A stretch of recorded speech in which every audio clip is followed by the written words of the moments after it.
Hello നമസ്കാരം. സുബേർ ബാപ്പാണ്. എന്താ election ചൂടിലാണല്ലേ നിലമ്പൂരിൽ ആര് ജയിക്കും എന്നുള്ളതിനെ കുറിച്ചാണ് ഇപ്പോൾ ഉള്ള ചർച്ച. ആര് ജയിച്ചാലും നിലമ്പൂരിന്റെ അപ്പുറത്തുള്ള മണ്ഡലക്കാർക്ക് ഒരു ചുക്കുമില്ല. മനസ്സിലുണ്ടോ? നമ്മളൊക്കെ നിലമ്പൂർ മണ്ഡലക്കാരനല്ല, നിലമ്പൂരിന്റെ തൊട്ടപ്പുറത്തുള്ള മണ്ഡലക്കാരനാണ്. അപ്പോ ഇതിൽ ഏറ്റവും കൂടുതൽ വേവലാതിപ്പെടുന്നത് അതർ മണ്ഡലക്കാരാണ്. നിലമ്പൂരുമായിട്ട് യാതൊരു ബന്ധമില്ലാത്ത ആൾക്കാർ. ഇവിടെ വോട്ട് കൂട്ടലും കൊഴിക്കലും ഫീൽഡ് വർക്കിന് പോക്കൊക്കെ ആരാണ്? അതർ മണ്ഡലക്കാരാണ്. ഇതിന്റെ ഇടയ്ക്ക് കഴിഞ്ഞ ആഴ്ചയിൽ ഞാൻ ഒരു വീഡിയോ ചെയ്തിരുന്നു. നിലമ്പൂരിലെ അൻവറിനാണ് സാധ്യത എന്ന് പറഞ്ഞിട്ട്. അപ്പൊ ആ വീഡിയോ കണ്ടിട്ട് കുറെ ആൾക്കാർ നമ്മളിട്ട് ട്രോളുന്നുണ്ട്. ആ കൂട്ടത്തിൽ ഒരു പുതിയ ട്രോളൻ ഇറങ്ങിയിട്ടുണ്ട്. അത് ബെല്ലാരി എന്നാണ് പേര്. ബെല്ലാരി നാസർ എന്നാണ് അറിയപ്പെടുന്നത്. എളങ്കൂറാണ് അദ്ദേഹത്തിന്റെ സ്വദേശം. ഇതൊക്കെ ഞാൻ അറിഞ്ഞിട്ടുണ്ട്. പിന്നെ മഞ്ചേരിയാണ് വർക്ക്. അപ്പം സീരിയല് ഇങ്ങനെയുള്ള പല പരിപാടികളായിട്ടാണ് പോവുക. അപ്പൊ പുള്ളിക്കാരന് വലിയ റീച്ചും കാര്യങ്ങളൊന്നും ഇല്ലാന്നാ തോന്നുന്നത്. അപ്പൊ നമ്മളിട്ട് ട്രോളിങ്ങാണ്ട് റീച്ച് ഉണ്ടാക്കാനുള്ള പരിപാടിയാണെന്ന് തോന്നുന്നത്.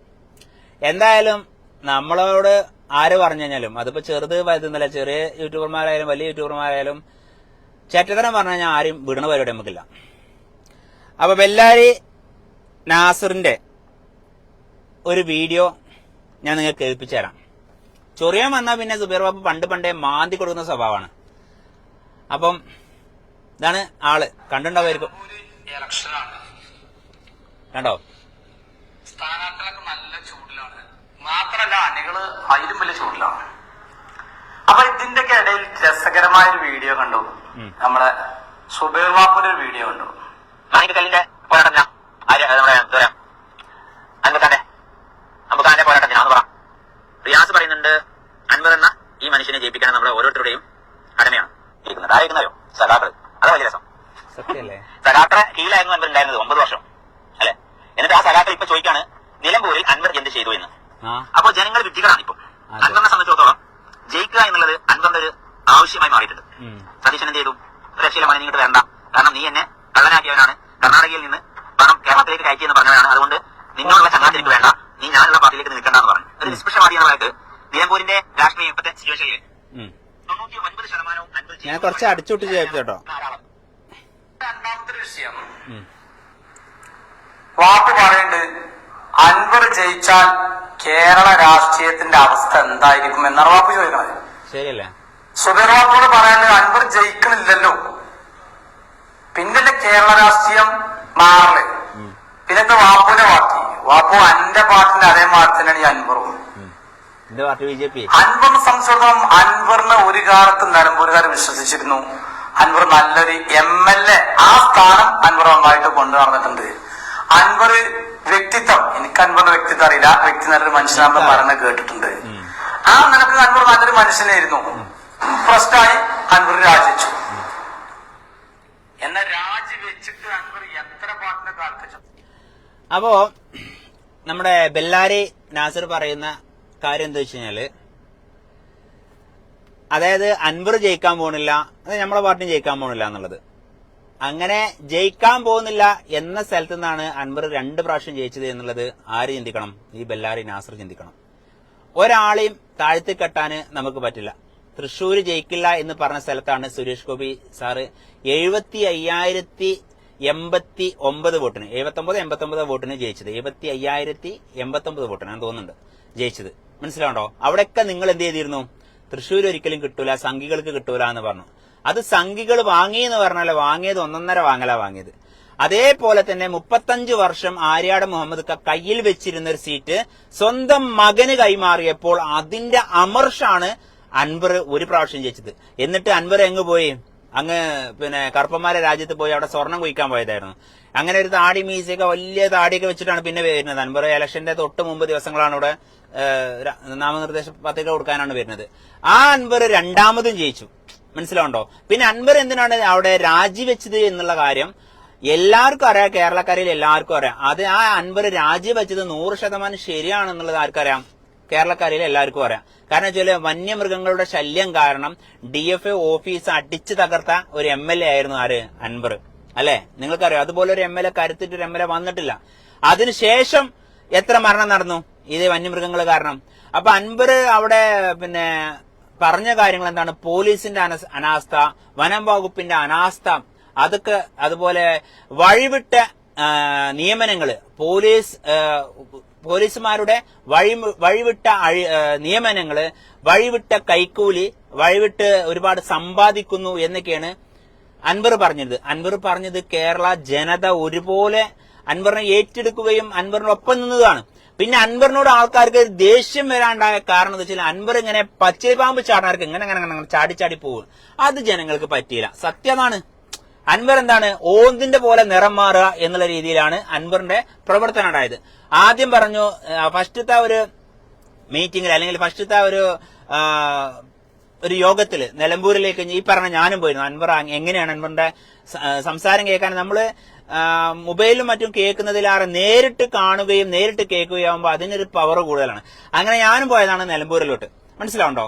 ആ സമയത്ത് അൻവർ അവിടുന്ന് ജനങ്ങളോട് ഒരു വാക്ക് കൊടുത്തിരുന്നു. ഞാനൊരു പുതിയ പാർട്ടി ഉണ്ടാക്കിയ ഒരു പുതിയ പാർട്ടിക്ക് പോവുകയാണെങ്കിൽ നിങ്ങളോട് ചോദിച്ച് നിങ്ങളുടെ സമ്മതപ്രകാരം ഞാൻ പോവൂ എന്ന് പറഞ്ഞ അൻവർ പിന്നീട് ഒരു സുപ്രഭാതത്തിൽ എന്തായി?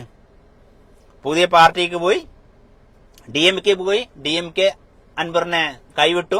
അതിനുശേഷം എന്തായി? ഞാൻ കോൺഗ്രസിന്റെ ഒപ്പാണെന്ന് പറഞ്ഞ് ചേലക്കരയിലും പാലക്കാടും അൻവർ സ്ഥാനാർത്ഥികൾ നിർത്തി. അവസാന ഘട്ടത്തിൽ പാലക്കാട് നിന്ന് അൻവർ സ്ഥാനാർത്ഥികളെ പിൻവലിച്ച് UDFന് പിന്തുണ കൊടുത്തു.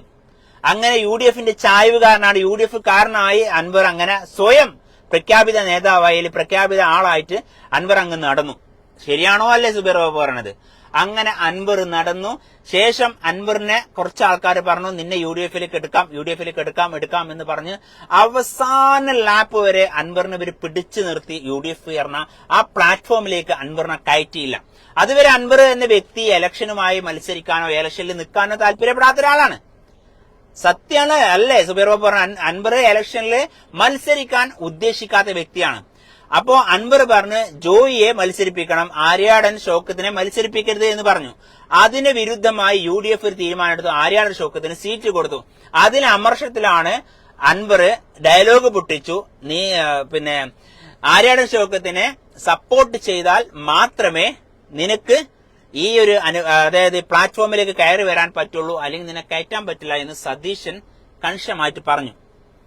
അപ്പൊ അൻവർ പറഞ്ഞു ആര്യാടൻ ഷൗക്കത്തിനെ സപ്പോർട്ട് ചെയ്തിട്ടുള്ള ഒരു നിലപാട് എനിക്ക് വേണ്ട, അതുകൊണ്ട് എന്നെ UDFലേക്ക് ഇനി എടുക്കും വേണ്ട, എന്നെ സീറ്റ് ചോദിച്ചു വരും വേണ്ട, ആരും വരണ്ട എന്ന് പറഞ്ഞ് അൻവർ ശാഠ്യത്തോടെ നിന്ന് അൻവർ ഒറ്റക്ക് മത്സരിക്കാനാണ് തീരുമാനിച്ചത് അല്ലേ? അപ്പോഴാണ് അൻവറിന്റെ തൃണമൂൽ കോൺഗ്രസ് അതിന്റെ സംരക്ഷണയിൽ അതിന്റെ സ്ഥാനാർത്ഥിയായിട്ട് നിൽക്കുന്നത്. ആ സമയത്താണ് 10 വ്യക്തികളുടെ ഒപ്പില്ലെങ്കിൽ ഇത് അസാധുവായി തീരുന്നത്. ഏത്? അൻവറിന്റെ പത്രിക അസാധുവായി തീരുകയും ആ പത്രിക തള്ളുകയും ചെയ്തു. ശേഷമാണ് അൻവർ എന്ത് ചെയ്യണത്? സ്വതന്ത്ര സ്ഥാനാർത്ഥിയായിട്ട് കത്രിക എന്ന ചിഹ്നത്തിൽ മത്സരിക്കുന്നത് അല്ലെ? ഇത്രത്തോളം ഞാൻ പറഞ്ഞത് ശരിയല്ലേ? ഇതിലെ അൻവറിന്റെ അടുത്ത് എവിടെയാണ് പാളിച്ച വന്നത്? അൻവറിനെ UDFൽ എടുക്കുക എന്ന് പറഞ്ഞ് മോഹിപ്പിച്ചത് ഒരു പറ്റം UDFക്കാർ തന്നെയല്ലേ? അൻവറിനെ ചതിച്ചത് കോൺഗ്രസ്സുകാരല്ലേ? അല്ലേ? അൻവറിനെ ചതിച്ചത് കോൺഗ്രസ്സുകാരാണ്.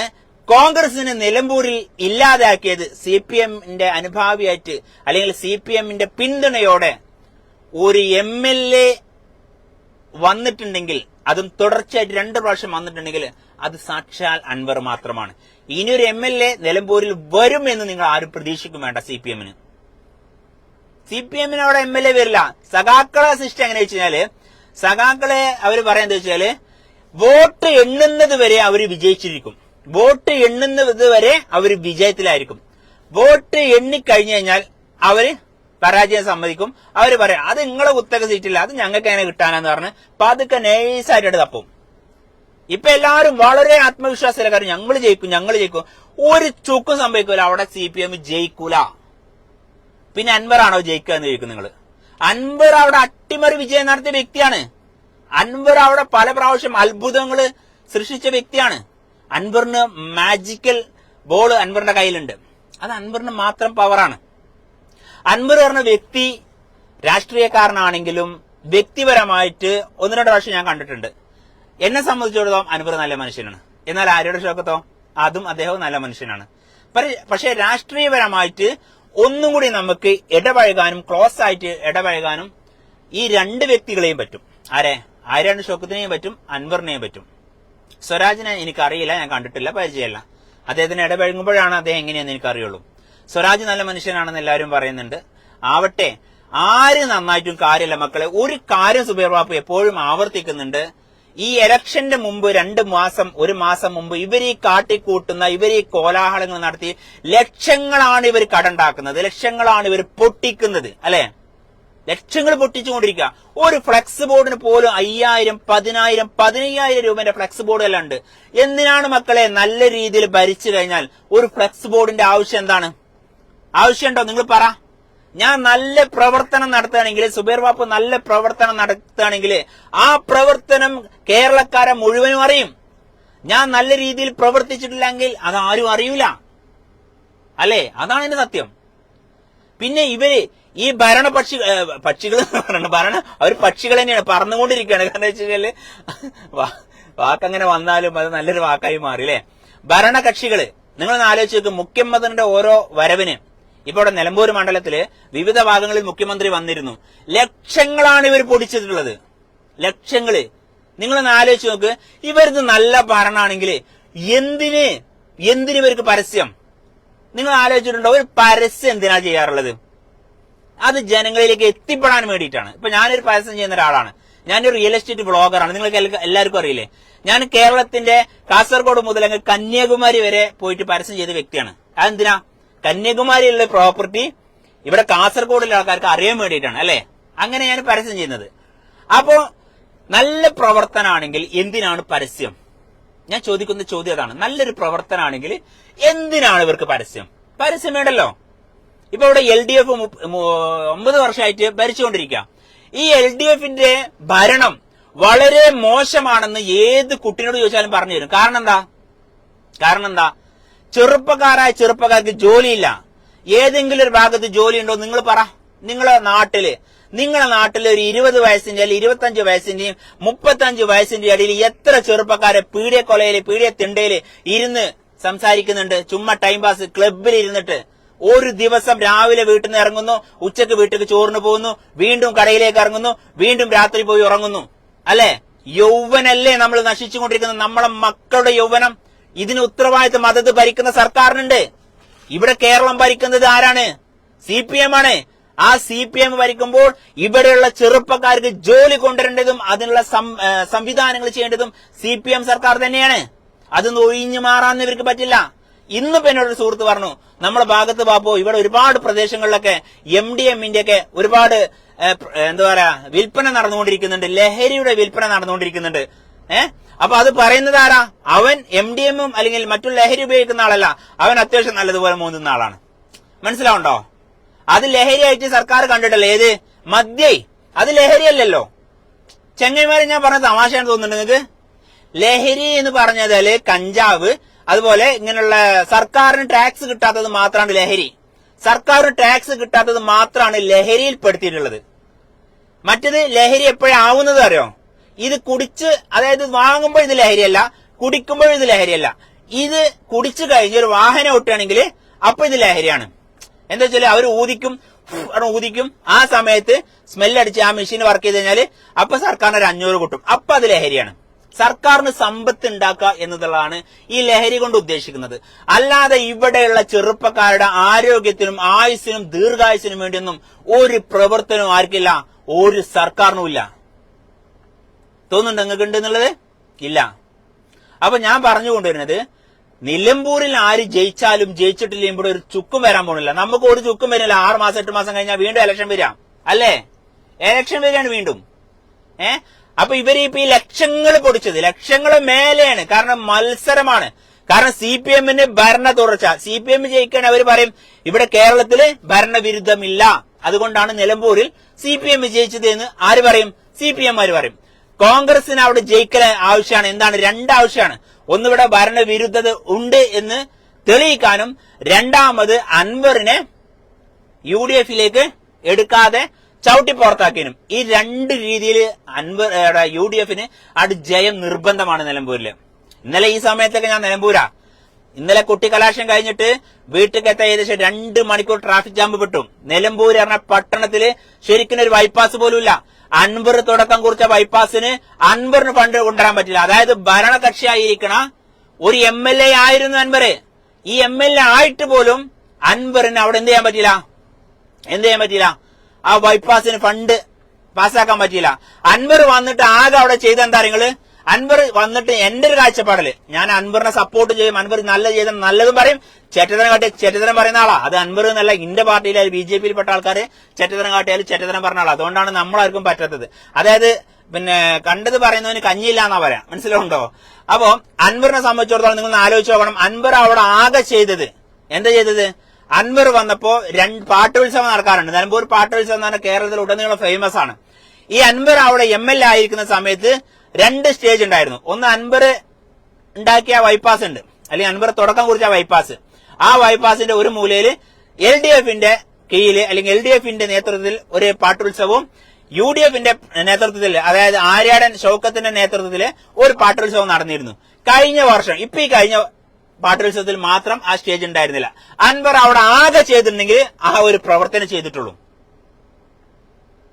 അപ്പൊ നിങ്ങൾ കരുതും സത്യത്തിൽ വാപ്പു അൻവറിനോട് സപ്പോർട്ടാണോ എതിരാണോ? ഈ പറയുന്നതിൽ നിങ്ങൾക്ക് എന്ത് തോന്നി? ഞാൻ എതിരാണോ സപ്പോർട്ടാണോ? ഞാൻ അൻവർ എന്ന വ്യക്തിനോടല്ല.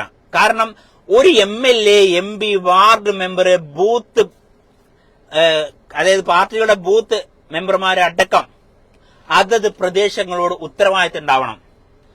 ഒരു MLA എന്ന് പറഞ്ഞാൽ ആ നാടിന്റെ വളർച്ചയിൽ ഉത്തരവാദിത്തം ഉണ്ടാവണം. നിങ്ങളൊന്ന് ആലോചിച്ച് നോക്ക്. നമ്മൾ എത്ര വോട്ട് ചെയ്യുന്നുണ്ട് ഒരു വർഷത്തിൽ, അല്ലെങ്കിൽ ഒരു ഇലക്ഷൻ വരുമ്പോൾ നിങ്ങൾക്ക് അറിയാം? നിങ്ങൾക്ക് അതുപോലും അറിയില്ല അല്ലെ? നമ്മൾ വോട്ട് ചെയ്യുന്ന എത്ര ഉണ്ട്? നമ്മള് ഗ്രാമസഭയിലേക്ക് വോട്ട് അല്ലെ, ഗ്രാമസഭയിലേക്ക് വോട്ട്, ബ്ലോക്ക് പഞ്ചായത്തിലേക്ക് വോട്ട്, ജില്ലാ പഞ്ചായത്തിലേക്ക് വോട്ട്, പിന്നെ നമ്മൾ ആർക്കാ വോട്ട് ചെയ്യുന്നത്? MLAക്ക് ഒരു വോട്ട്, MP-ക്ക് ഒരു വോട്ട്. 5 വോട്ട് ചെയ്യണ്ടേ നമ്മളെ നിയന്ത്രിക്കാൻ 5 ജനപ്രതിനിധികൾ ഇന്നുണ്ട്. ഓരോ നാട്ടിലും ഓരോ ഗ്രാമങ്ങളിലും നമ്മളെ കൺട്രോൾ ചെയ്യാൻ 5 ഭരണാധികാരികളുണ്ട്. നിങ്ങൾ അത് മനസ്സിലാക്കണം. ഈ MLA എന്തേലും നമ്മൾ MLAന്റെ അടുത്തേക്ക് പോയി എന്താ പറയാറോ? MLA വോട്ട് ചോദിക്കാൻ നമ്മോട് കെഞ്ചും അല്ലെ? എന്നാൽ ഈ MLAന്റെ അടുത്തേക്ക് സുബൈർ ബാപ്പു അല്ലെങ്കിൽ NS രവിക്കുന്ന നിങ്ങൾ ആരെങ്കിലും നേരിട്ട് പോകാൻ പറ്റുമോ? MLA ഏതെങ്കിലും ഒരു കക്ഷിയുടെ ആളാണെങ്കിൽ, ഒരു UDFന്റെ LDFന്റെ കക്ഷിയുടെ ആളാണെങ്കിൽ MLA എന്താ പറയാറോ? നിങ്ങൾ ആ നാട്ടിലത്തെ LDFന്റെ ആളാണെങ്കിൽ അവിടുത്തെ ആ ഒരു area president, area secretary number കൊണ്ടുപോവാ, അല്ലെങ്കിൽ അവരുടെ റെസീറ്റ് കൊണ്ടുപോവാ. അത് UDFന്റെ പ്രസിഡന്റ് ആണെന്ന്, UDFന്റെ MLA ആണെങ്കിൽ അപ്പോഴും പറയും എന്ത്, നിങ്ങൾ ആ ഏരിയയിലെ UDFന്റെ കമ്മിറ്റിയുടെ ഒരു പ്രസിഡന്റിന്റെ ലെറ്റർ പേഡ് കൊണ്ടുപോവാന്ന് പറയും. ഈ നാറികൾ എങ്ങനെയാണ് ജനകീയരാവുന്നത്? ഇവരെങ്ങനെയാണ് ജനകീയരാകുന്നത്? ഒരിക്കലുമല്ല. ജയിച്ചു കഴിഞ്ഞാൽ അതത് വാർഡിൽ വന്ന ഒരു പ്രശ്നം പറയുമ്പോൾ അത് കേൾക്കാൻ തയ്യാറാവണം അല്ലേ? നമ്മളിവിടേക്ക് എന്താണെന്ന് അറിയാം, ഇവരൊക്കെ ഫ്ലെക്സിബിൾ ഇങ്ങനെ ആളാകാൻ നോക്കും. നമ്മളിവിടെ ആരോടാ പ്രശ്നം പറയാറുള്ളത്? നമ്മളെ നാട്ടിലുള്ള വാർഡ് മെമ്പറോട് അല്ലെ? ഈ വാർഡ് മെമ്പർക്കാണ് ഏറ്റവും ശമ്പളം കുറവ്. നിങ്ങൾക്കറിയോ? ഒരു വാർഡ് മെമ്പർക്ക് 7000 അല്ലെങ്കിൽ 10000 രൂപന്റെ ഉള്ളിൽ മാത്രമേ ഉള്ളൂ ഒരു വാർഡ് മെമ്പർക്ക് ഒരു മാസത്തിലെ ശമ്പളം. എന്നാൽ ഒരു MLAക്ക് 70,000, 80,000, 1 ലക്ഷത്തിന്റെ അടുത്തായി. ഇതേ സ്ഥാനത്ത് നമ്മൾ വോട്ട് ചെയ്യുന്ന MP ഒരു പണിയെടുക്കൂല. ഒരു പണിയെടുക്കാൻ വരാതെ MPക്ക് 2 ലക്ഷത്തിന്റെ മേലെ ശമ്പളം. ഏറ്റവും കൂടുതൽ റിസ്ക്കും ഏറ്റവും കൂടുതൽ തെറി കേൾക്കുന്ന ആളാരാ? ചീത്ത കേൾക്കുന്ന ആളാരാ? Ward member. അവനക്ക് ശമ്പളത്തിന് 5 അക്കത്തിന്റെ താഴെ അല്ലെ? തെറി കുറവില്ല ആൾക്കാർക്ക്, അതായത് റിസ്ക് കുറവില്ല ആൾക്കാർക്ക് ശമ്പളം കൂടുതൽ, റിസ്ക് കൂടുതലുള്ള ആൾക്കാർക്ക് ശമ്പളം കുറവും. അത് തന്നെ വിരുദ്ധാണ്. നിങ്ങളൊന്ന് ആലോചിച്ച് നോക്ക്. നമ്മുടെ നാട്ടിലെ വാർഡ് മെമ്പർമാരുടെ അവസ്ഥ ആലോചിച്ച് നോക്ക്. ഇപ്പൊ എന്റെ നാട്ടിലെ വാർഡ് മെമ്പറിന് 40,000 രൂപയുടെ അടുത്ത് ജോലി ചെയ്താൽ കൂലിയിട്ടിരുന്നു. ആ ചെങ്ങായിനെ ഒരു പാർട്ടിക്കാര് സ്ഥാനാർത്ഥിയെ നിർത്തി ജയിപ്പിച്ചു. ഇന്ന് അദ്ദേഹത്തിന് കിട്ടുന്ന ശമ്പളത്തിലെ കാര്യങ്ങൾ വെറും 10,000 രൂപയുടെ താഴെ ആണോ? അല്ലേ? 10,000 രൂപയുടെ താഴെയുള്ളൂ. അത് നമ്മളെ നല്ല നമ്മളെ വാർഡിലൊക്കെ കണക്കാ. എന്താണ് ഈ പൊതുപ്രവർത്തനോട് അദ്ദേഹത്തിന് കിട്ടിയത്? എന്താണ്? റിസ്ക് കൂടി, ആൾക്കാരിന്ന് പ്രാക്ക് കിട്ടി, ചീത്ത കിട്ടി. വേറെ എന്ത് നേട്ടം? എന്നാൽ ഈ ഒരു വാർഡ് മെമ്പർ ആവാൻ വേണ്ടി ഇവർ ചെലവാക്കുന്നത് ലക്ഷങ്ങളാണ്. അപ്പൊ നിങ്ങൾ ആലോചിക്കും എന്തിനാണ് ഈ ലക്ഷങ്ങൾ മുടക്കുന്നത് എന്നുള്ളത്. അതിന്റെ കുട്ടൻസ് നിങ്ങൾക്ക് ഞാൻ പറഞ്ഞുതരാം. ചെങ്ങന്മാരെ, എന്താ പറയാ, ഞാന് ബോംബെയിൽ ഇരിക്കുന്ന സമയത്ത് ഞാനൊരു കമ്പനിയുടെ മാനേജറെ വർക്ക് ചെയ്ത ഒരാളാണ്. ഞാനൊരു കഥ പറഞ്ഞുതരാം നിങ്ങൾക്ക്.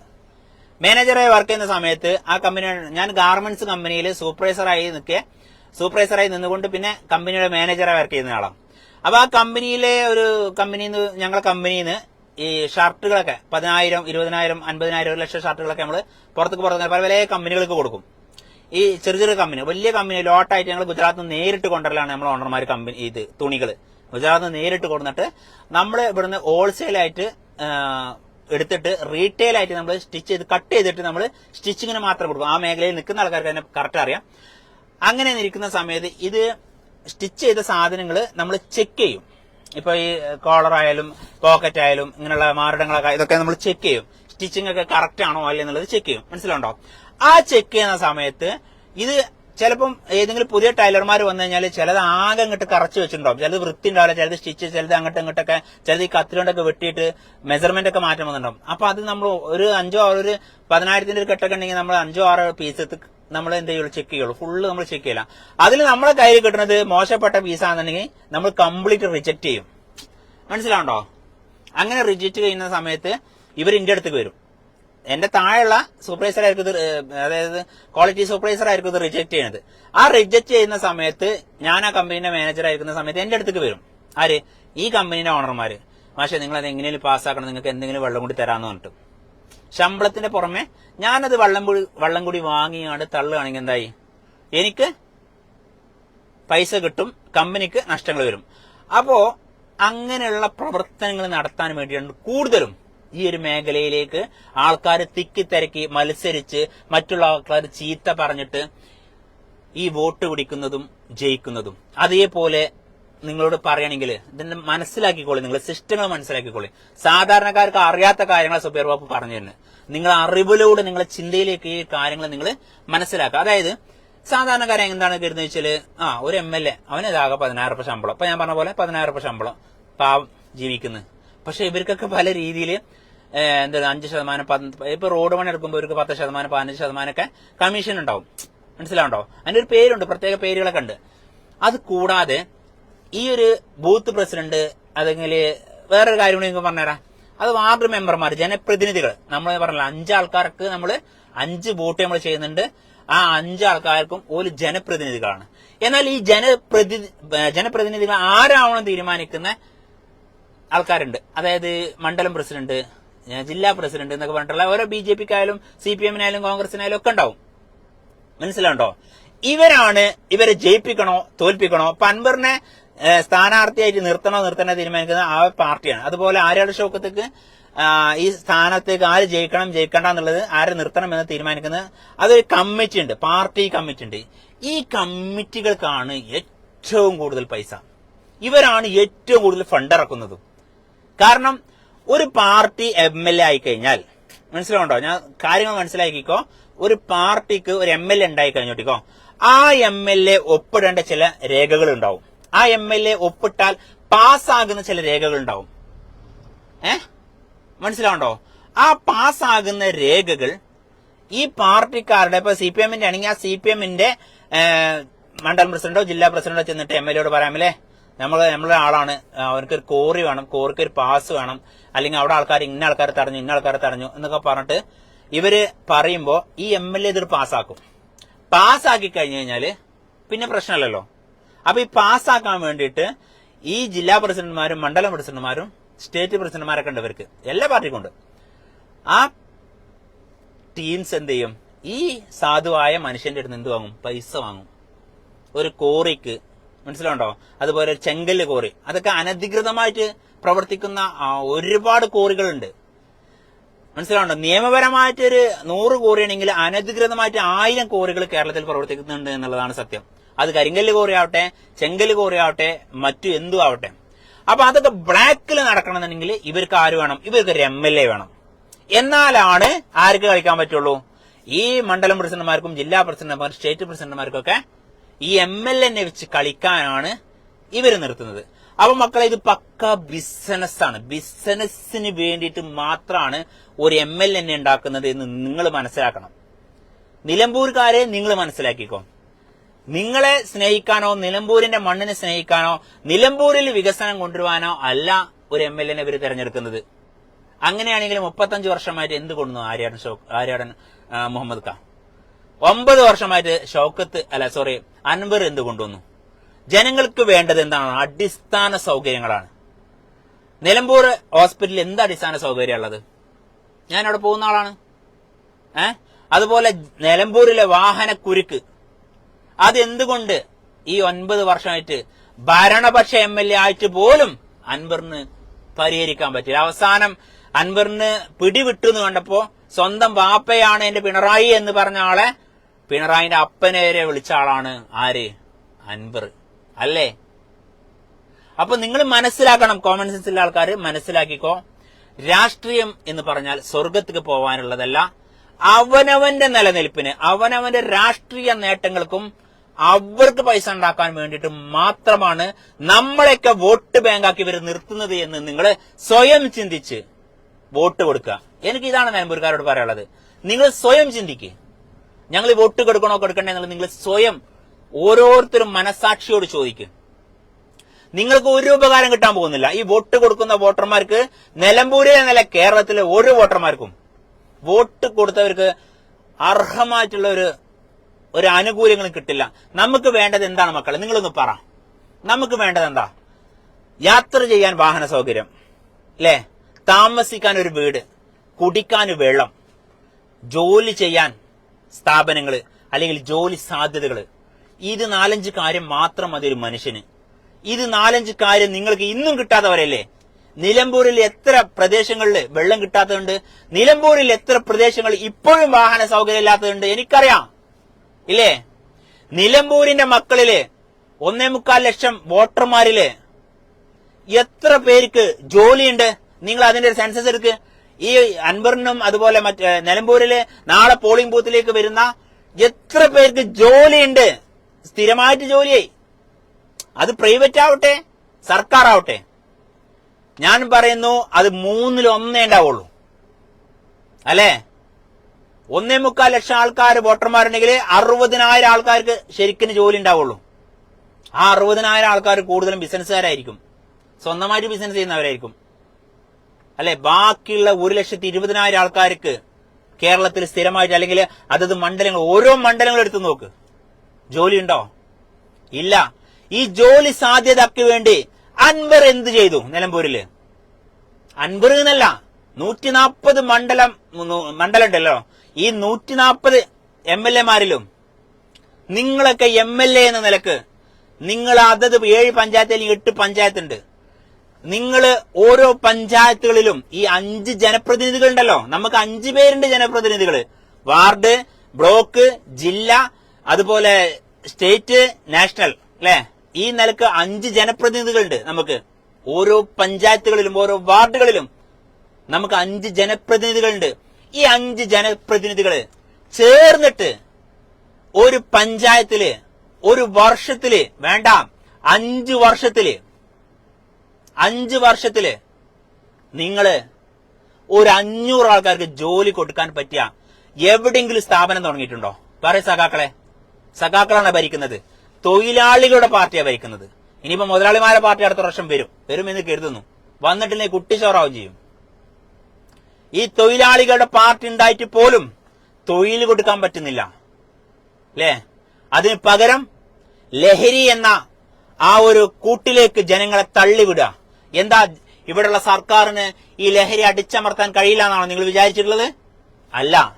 കൊറോണ സമയത്ത് നിന്നെയും എന്നെയും വീട്ടിൽ നിന്ന് പുറത്തിറങ്ങാനാക്കാതിരുന്നത് സർക്കാരാണ്, പോലീസുകാരാണ്. ആ പോലീസുകാർക്ക് ഒരു നിമിഷം മതി ഇവിടുത്തെ ലഹരികൾ നിർത്താൻ. അതിന് പക്വതയുള്ള പ്രാപ്തിയുള്ള നല്ല അടിപൊളി ചക്കന്മാര് പോലീസിലുണ്ട്, പോലീസ് ഉദ്യോഗസ്ഥന്മാരായിട്ട് വന്നിട്ടുണ്ട്. അവർക്ക് കൊടുക്കേണ്ട രീതിയിൽ അവരോട് പറഞ്ഞാൽ മതി, മോനെ നിന്റെ പ്രദേശത്ത് നിന്റെ ഏരിയയാണിത്. ഒരു പഞ്ചായത്തില് ഓരോ വാർഡ് അല്ലെങ്കിൽ 2 വാർഡ് കൂടിയിട്ട് ഒരു പോലീസുകാരൻ ഏൽപ്പിച്ചു കൊടുക്കും നിങ്ങള്, അല്ലെ? ഒരു പോലീസ് സ്റ്റേഷനിൽ 50-60 പോലീസുകാരുണ്ടാവുമല്ലോ. അങ്ങനെ 2-3 വാർഡും ഓരോ പോലീസുകാർക്കും ഏൽപ്പിച്ചു കൊടുക്കും നിങ്ങള്. എന്നിട്ട് പറയാ നിന്റെ വാർഡിൽ നിന്നാണ് കേസ് വരുന്നെങ്കിൽ നിന്റെ ശമ്പളത്തിന് കട്ടൗട്ടോ എന്ന് പറയണം. അങ്ങനെ കട്ട് ആൻഡ് ഡ്രൈ ഓർഡറുകൾ കൊണ്ടുവരാന്നുണ്ടെങ്കിൽ മക്കളെ ഇവിടെ ലഹരി ഉണ്ടാവില്ല, ഒരു തേങ്ങ ഉണ്ടാവില്ല. ഇതെന്താ നിങ്ങള് മെല്ലെപ്പോക്കുന്നതാണ്. കാരണം വെച്ചാല് അതിവിടെ അടക്കി നിർത്തിയാൽ എന്താണ്, ഈ ലഹരിയെ നമ്മൾ സ്ട്രോങ് ആക്കി നിർത്തി കഴിഞ്ഞാൽ ഈ കാണുന്ന ചെറുപ്പക്കാർക്ക് ജോലി കൊടുക്കേണ്ടി വരും.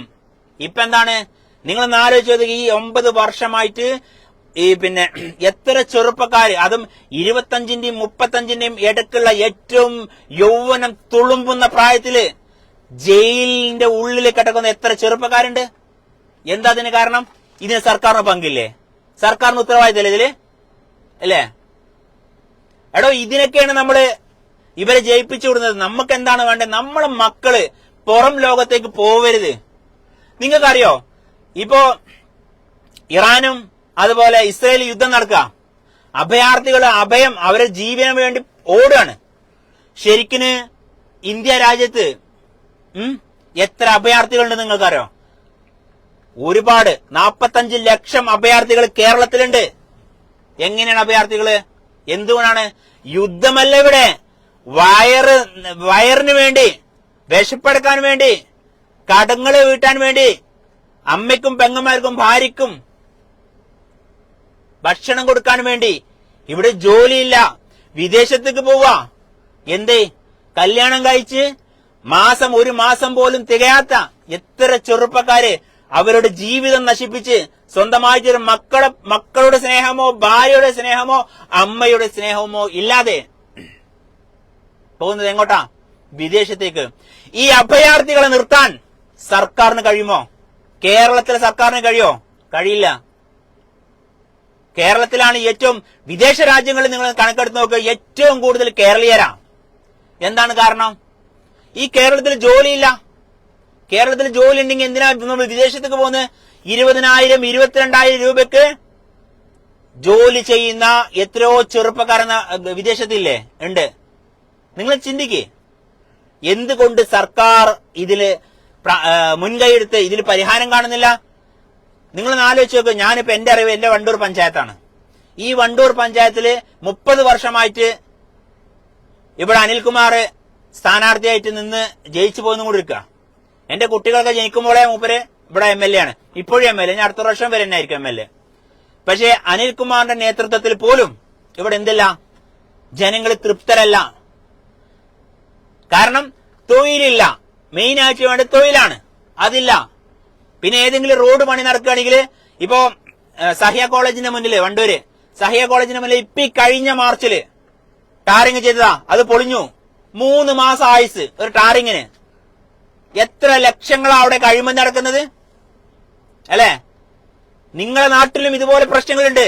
ഓരോ ടാറിങ് ചെയ്യുന്നു. ഇപ്പൊ ഈ മാർച്ചില് അർജന്റ് പിടിച്ച് ടാറിങ് ചെയ്യും. കഴിഞ്ഞ മാർച്ച് കഴിഞ്ഞ് ഏപ്രിൽ മെയ് ജൂൺ 3 മാസമായിട്ടുള്ളൂ. അപ്പോഴേക്കും വണ്ടൂരുള്ള സഹ്യ സയൻസ് ആർട്സ് കോളേജിന് മുന്നിലെ റോഡ് നോക്ക്, വെള്ളാമ്പർ റോഡ്, ശാന്തി നടുവത്ത് റോഡില് ആ റോഡ് പൊളിഞ്ഞു.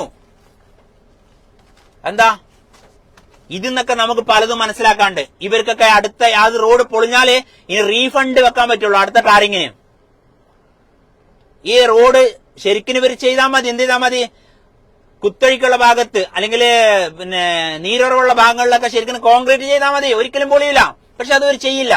ചെയ്തു കഴിഞ്ഞാല് അടുത്ത പ്രാവശ്യം ഫണ്ട് പാസ്സാക്കാനും അതൊന്ന് മുക്കാനും നക്കാനും ഇവർക്ക് പറ്റില്ല, കിട്ടില്ല. അപ്പൊ ഞാൻ പറഞ്ഞുകൊണ്ടിരുന്നത് അറിയോ, രാഷ്ട്രീയം പറഞ്ഞിട്ട് ഭ്രാന്ത് പിടിച്ച് നിൽക്കരുത്. മനസ്സിലാവുണ്ടോ നിങ്ങൾക്ക്? രാഷ്ട്രീയം ഒരു ഇലം അങ്ങോട്ടും പറഞ്ഞാലും ഇങ്ങോട്ടും പറഞ്ഞാലും രാഷ്ട്രീയം പറയുന്ന കടകളിൽ പറയുന്ന നിങ്ങൾക്ക് സത്യത്തിൽ നിങ്ങളൊക്കെ ബുദ്ധിശൂന്യന്മാരാ. എന്നെ ശ്രമിക്കുന്ന എന്റെ ഫോളോവേഴ്സിനോട് എന്റെ വ്യൂസിനോടാ പറയുന്നത്. ബുദ്ധിശൂന്യതയിൽ നടക്കരുത്. ചിന്തിക്ക്. ഈ രാഷ്ട്രീയം കൊണ്ട് സുബൈർ ബാപ്പുവിന് എന്ത് ഗുണം എന്ന് നിങ്ങൾ ചിന്തിക്കണം. ഞാനൊരു രാഷ്ട്രീയക്കാരനാണെങ്കിൽ സുബൈർ ബാപ്പുവിന് എന്തെങ്കിലും നേട്ടമുണ്ടെങ്കിൽ മാത്രമേ സുബൈർ ബാപ്പു രാഷ്ട്രീയക്കാരനെ നിൽക്കുള്ളൂ. ഏതെങ്കിലും വിധത്തിൽ ഉണ്ടാവും. അല്ലെങ്കിൽ സുബൈർ ബാപ്പു രാഷ്ട്രീയക്കാരനായി നിൽക്കില്ല എന്ന് നിങ്ങൾ 100% മനസ്സിലാക്കണം. കാരണം നിങ്ങൾക്ക് ഞാൻ പറഞ്ഞുതരാം. നിങ്ങളുടെ നാട്ടിലൊക്കെ പോലെ ഇലക്ഷൻ വരും. ഇപ്പൊ നിലമ്പൂർ തന്നെ ഇലക്ഷൻ വന്നു. ഇലക്ഷൻ ഫണ്ട് കണ്ടൊരു ഫണ്ട് വരും. ലക്ഷങ്ങളാണ് വരിക. ഈ ലക്ഷങ്ങൾ വരുമ്പോ ഓരോ പാർട്ടിക്കാരെന്താ പറയാ, വോട്ട് നിങ്ങളൊക്കെ വീട് വീണാൽ ഇവർ വോട്ട് വെച്ച് വരുന്നില്ലേ? ഈ വോട്ട് വെച്ച് വരുന്ന ആൾക്കാർ ഇവർ പാർട്ടിനെ സ്നേഹിക്കുന്ന ആൾക്കാരെന്ന വിചാരം ഒരിക്കലും അല്ല. അവർ കൂലിപ്പണിക്കാരാണ്. അവര് അവർക്ക് ഒരു ദിവസം ഇറങ്ങാന് 500 അല്ലെങ്കിൽ 1000 റുപ്യ വേണം മക്കളെ, അല്ലെങ്കിൽ അവർ ഇറങ്ങില്ല. അവർ കാര്യപ്പെട്ട 4 ആൾക്കാരുണ്ടാവും, അതിന്റെ ബൂത്ത് പ്രസിഡന്റ്, സെക്രട്ടറി, അങ്ങനെയുള്ള 4-5 ആൾക്കാരുണ്ടാവും. അവർക്ക് 500 അല്ലെങ്കിൽ 1000 പെർ ഡേ അവർക്ക് കിട്ടും. പക്ഷെ അവരിപ്പോ വാട്ടം മുടിച്ച് നടക്കുന്ന കുറച്ച് ആൾക്കാരുണ്ട്, അവർക്ക് ചായയും കടിയും കിട്ടും ചെയ്യും. അതാണ് സത്യം. അവർക്ക് ചായ വരുന്ന ആൾക്കാർക്ക് ചായയും കടിയും കൊടുക്കാനുള്ള പൈസ അവർ വേറെയും കൊടുക്കും. എന്നാൽ ഇവർ കുറച്ച് ഫിക്സ്ഡ് ആൾക്കാർ എന്ന് പറഞ്ഞിട്ട് പെർമനന്റ് ആൾക്കാരുണ്ട്, പെർ ഡേ ഡെയിലി വെച്ചിന് ജോലി ചെയ്യുന്ന ആൾക്കാരുണ്ട്. അപ്പോ രാഷ്ട്രീയത്തിൽ നിന്ന് പൈസ കിട്ടുണ്ടോ ഇല്ലേ? കിട്ടണ്ട്. ഇപ്പൊ ഞാനൊരാൾക്ക് പൈസ കൊടുത്താൽ അയാൾ ഇന്നെ പറ്റി പറയില്ലേ? അല്ലെങ്കിൽ നിങ്ങൾ എനിക്ക് പറയാം അപ്പോ ഇതിനെ പറ്റി ഒന്ന് പുകയത്തി പറയണോ? എനിക്കൊരു 10,000 റുപ്യ വരുമ്പോ ആ 10,000-ന്റെ പണി ഞാൻ എടുക്കൂലേ? എടുക്കണം എന്നാണ് അല്ലെ? അത് തന്നെ ഇവർ കാട്ടുന്നുള്ളൂ. സത്യത്തിൽ ഇവർക്കൊന്നും രാജ്യസ്നേഹമല്ല, രാഷ്ട്രസ്നേഹമല്ല, അവനെ രാഷ്ട്രീയം പറ്റുള്ളൂ എന്നാണ്. ആരാണ് ഒരു രാഷ്ട്രസ്നേഹം പറയുന്നത്? ഇപ്പൊ ഞാന് നിലമ്പൂരില് ഞാൻ പാർട്ടി പ്രവർത്തനമായി പോയിരുന്നു, മനസ്സിലാവുണ്ടോ? ആ പാർട്ടി പ്രവർത്തനമായി പോകുമ്പോ UDF-ന്റെയും അതുപോലെ LDF-ന്റെ ഒക്കെ ക്യാമ്പയിൻ നടക്കുമല്ലോ. ആ സമയത്തൊക്കെ കൂടുതലും ഇവര് പറഞ്ഞത് അൻവർ അങ്ങനെ ചെയ്തില്ല, അൻവർ ഇങ്ങനെ ചെയ്തില്ല എന്നുള്ളതാണ്. അതുപോലെ അതോടൊപ്പം ഇവിടെ RSS പറഞ്ഞ ഭീകരവാദികളെ ഇങ്ങോട്ട് അടുപ്പിക്കരുത് എന്നാ പറഞ്ഞത്. പക്ഷേ നമ്മൾ അതൊന്നുമല്ല കേൾക്കാൻ ആഗ്രഹിക്കേണ്ടത്. നമ്മള് ഒരു ജനപ്രതിനിധിയെ തെരഞ്ഞെടുക്കുന്നത് ആ ഗ്രാമത്തിന്റെ ഡെവലപ്മെന്റിന് വേണ്ടിയിട്ടാണ് മക്കളെ. അല്ല നിങ്ങൾക്ക് പറയാൻ പറ്റുമോ? ആ ഒരു ഗ്രാമത്തിന്റെ ഡെവലപ്മെന്റിന് വേണ്ടിയിട്ട് തന്നെയാണ് ഒരു MLA നമ്മൾ തെരഞ്ഞെടുക്കുന്നത്. അവരാരെങ്കിലും നിങ്ങൾ കേട്ടിട്ടുണ്ടോ? ഏതെങ്കിലും ഇലക്ഷൻ സമയത്ത് അവർ വികസനത്തെ കുറിച്ച് ചർച്ച ചെയ്യുന്നത് നിങ്ങൾ കേട്ടിട്ടുണ്ടോ? ഇല്ല. അവർ പക്ക രാഷ്ട്രീയം പറയും, സംവാദങ്ങൾ നടത്തും, രാഷ്ട്രീയ സംവാദങ്ങള്. അതത് ഗ്രാമങ്ങളിലെ 9 അല്ലെങ്കിൽ 8 പഞ്ചായത്താണ് അല്ലെ, മുനിസിപ്പാലിറ്റി അടക്കം 8 പഞ്ചായത്താണ് എവിടെ ഉള്ളത്? മുനിസിപ്പാലിറ്റിയും 7 പഞ്ചായത്താണ് നിലമ്പൂരുള്ളത്. ഈ 7 പഞ്ചായത്തിന്റെ ഡെവലപ്മെന്റിനെ കുറിച്ച് ഇവരാരെങ്കിലും ചർച്ച ചെയ്തിട്ടുണ്ടോ? ഓരോ പഞ്ചായത്തിൽ ഞങ്ങൾ ഇന്നത് ചെയ്തു എന്ന് അൻവറിന് പറയാൻ പറ്റിയിട്ടുണ്ടോ? ഓരോ പഞ്ചായത്തിന് ഇന്നെ ഫണ്ട് കൊടുത്തു, ഇത്ര ആൾക്കാർക്ക് ഞാൻ കാരണം ജോലി കിട്ടി, പിന്നെ വീട് കിട്ടിയതിനെ പറ്റി പറയാം. അതൊന്നും ഇവർക്ക് വലിയ ന്യായമല്ല. കാരണം വീടിന്റെ, ഞാൻ പറഞ്ഞുതരാം വീടിന്റെ കണക്ക്. വീടിന്റെ കണക്ക് എന്താ? നിങ്ങള് വീടിന്റെ ഒരു ലൈഫ് മിഷനാക്കി മാറ്റിയിട്ടുണ്ട് ഇപ്പൊ. അത് PMA വഴി ലൈഫ് മിഷനിലാണ് വരുന്നത്. 5 ലക്ഷം, 4 ലക്ഷം, 4.5 ലക്ഷം ഒക്കെ ആണെന്നുണ്ടെങ്കിൽ അതിൽ കേന്ദ്ര സർക്കാരിന്റെ ഒരു ഫണ്ട് ഉണ്ട്. അത് ഞാൻ പറഞ്ഞ 5 കാറ്റഗറി, 5 ആൾക്കാർക്ക് വോട്ട് ചെയ്യുന്നു പറഞ്ഞില്ലേ? മനസ്സിലാവുണ്ടോ? ഈ 5 ഫണ്ടാണത്. എങ്ങനെ 5 ഫണ്ട്? നമ്മള് 5 ആൾക്കാർക്കാണ് 5 വർഷത്തിൽ വോട്ട് ചെയ്യുന്നത്. അതൊന്നുകൂടി പറഞ്ഞുതരാം. വാർഡ് മെമ്പർ, ബ്ലോക്ക് മെമ്പർ, ജില്ലാ മെമ്പർ, പിന്നെ സ്റ്റേറ്റ്, അതുപോലെ നാഷണൽ. ഈ 5 ഫണ്ടായിട്ടാണ് ഇത് വരുന്നത്, ഒരു ലൈഫ് മിഷൻ എന്ന് പറയുന്നത്. അതെങ്ങനെ വരുന്നത് അറിയാം? ഒന്ന് കേന്ദ്ര സർക്കാരിന്റെ ഫണ്ട്, ഒന്ന് സ്റ്റേറ്റ് സർക്കാരിന്റെ ഫണ്ട്, പിന്നെ ജില്ലാ പഞ്ചായത്തിന്റെ ഫണ്ട്, ബ്ലോക്ക് പഞ്ചായത്തിന്റെ ഫണ്ട്, പഞ്ചായത്തിന്റെ ഫണ്ട്. ഇങ്ങനെ 5 ഫണ്ട് ചേരുന്നതാണ് എന്ത്? ലൈഫ് മിഷൻ എന്ന് പറയുന്നത്. ഇപ്പം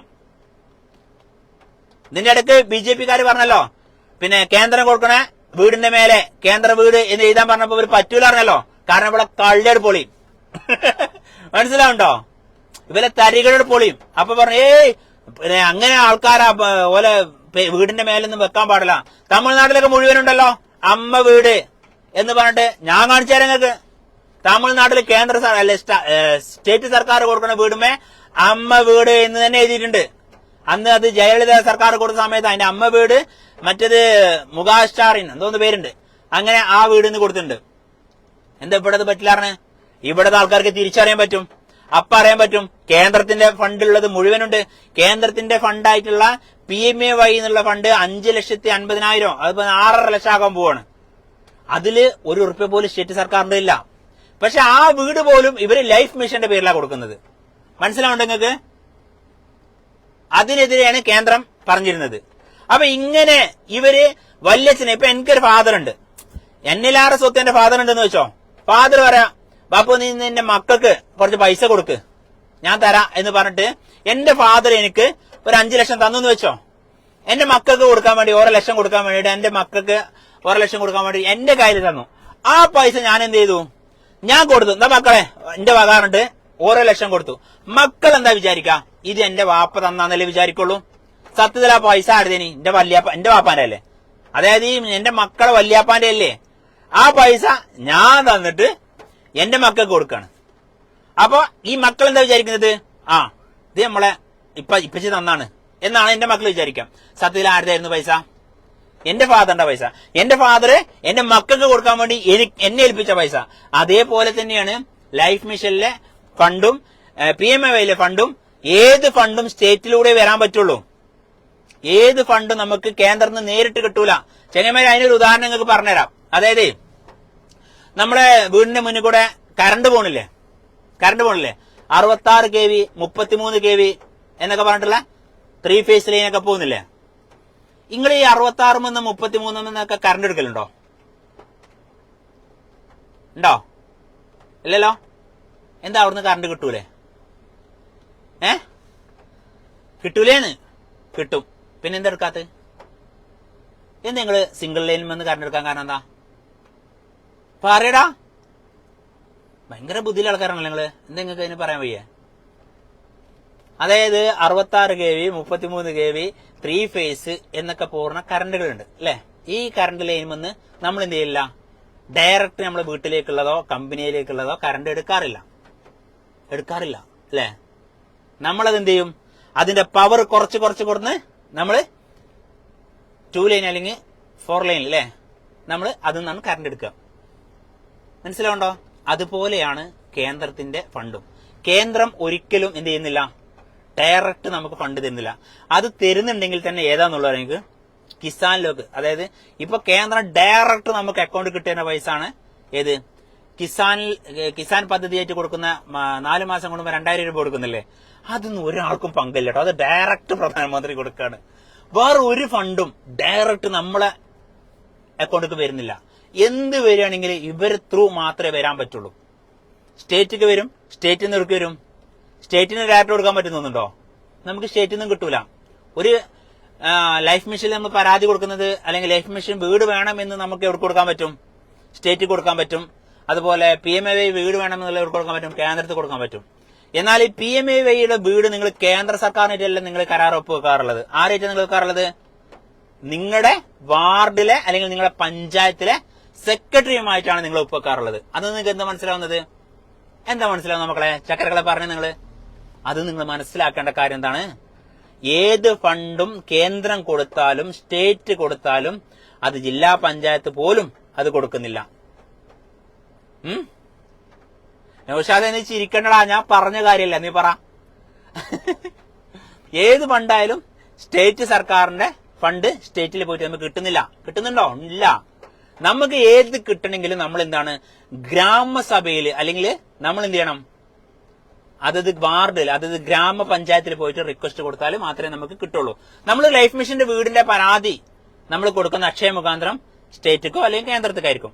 പക്ഷെ ആ വീട് പാസ്സായി വന്ന് അതിന് നമ്മൾ എഗ്രി വെക്കുന്നത് ആരായിട്ടായിരിക്കും? അതത് ഭാഗത്തുള്ള അല്ലെങ്കിൽ പഞ്ചായത്ത് സെക്രട്ടറിയുമായിട്ടായിരിക്കും അല്ലെ? നിങ്ങൾക്ക് എന്താ മനസ്സിലായത്? അപ്പൊ നിങ്ങൾ മനസ്സിലാക്കിയെടുക്കണം, കേന്ദ്രം കൊടുക്കുന്ന പൈസ ഒരിക്കലും കേന്ദ്രം നമുക്ക് നേരിട്ട് തരുന്നില്ല. അതിങ്ങനെ ഞാൻ നേരത്തെ പറഞ്ഞതുപോലെ എന്റെ ഫാദർ എനിക്ക് 5 ലക്ഷം തന്നിട്ട് എന്നോട് വാപ്പു നീ നിന്റെ മക്കൾക്ക് 1 ലക്ഷം കൊടുത്തോ എന്ന് പറയുമ്പോ ആ പൈസ ഞാൻ എന്റെ കയ്യിൽ വെച്ചിട്ട് ഞാൻ എന്റെ മക്കളോട് പറഞ്ഞു, മക്കളെ എന്തേലൊക്കെ പരിപാടി നോക്കിയോടാ, ഇതാ 1 ലക്ഷം എന്ന് പറഞ്ഞിട്ട് ഞാൻ കൊടുത്തിട്ട് ഞാൻ പേരെടുക്കുന്നത് പോലെയാണ് നമ്മുടെ പിണറായി സർക്കാരായാലും ഇനിയിപ്പോ ഏത് സർക്കാരായാലും ചെയ്യുന്നത്. പക്ഷെ അത് ജനങ്ങൾ തിരിച്ചറിയുന്ന കാലമാണിത്. ജനങ്ങൾക്ക് ഇന്ന് ചിന്തിക്കാനുള്ള ബുദ്ധിയുണ്ട്. ജനങ്ങള് വിഡ്ഢികളല്ല. ജനങ്ങളെ നിങ്ങൾ വിഡ്ഢികളാക്കാണ്. ഇപ്പൊ എന്താ പറയുക, ഇപ്പൊ നിലമ്പൂരിനെ സംബന്ധിച്ചിടത്തോളം പറയാന്നുണ്ടെങ്കിൽ നിലമ്പൂരില് ഒരു കാര്യം നമുക്ക് മനസ്സിലാക്കിയെടുക്കാൻ പറ്റും. നിലമ്പൂരിൽ ഇപ്പം എല്ലാവരും ജയത്തിലാണ്. BJP അടക്കം ജയസാധ്യതയുള്ള പാർട്ടിയാണ് നിലമ്പൂരില് അല്ലെ? അവിടെ STPI മത്സരിക്കുന്നു, അവരും ജയിക്കും.